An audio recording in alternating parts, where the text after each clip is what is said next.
এই চাল কুমড়োর রস খেলে কিন্তু রোগা হওয়া যায়। কিন্তু আমার দ্বারা এ তো হলো না। তা আজকে বানিয়ে নেব এই চাল কুমড়ো দিয়ে একটা মজাদার রেসিপি।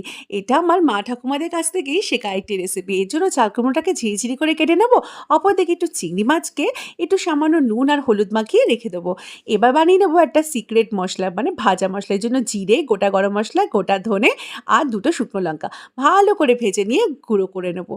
এটা হামানদিস্তায় গুঁড়ো করলে বেশি ভালো হয়। তারপরে চিংড়ি মাছটাকে সর্ষের তেলে সুন্দর করে ভেজে নেব।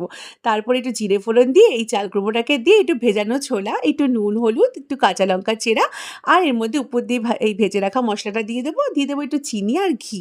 গরম মসলা দেওয়ার কোনো দরকার নেই। এবার এটাকে ভালো করে মিশিয়ে ঢেকে রেখে দেবো ৫ থেকে ৬ মিনিট লো ফ্লেমে।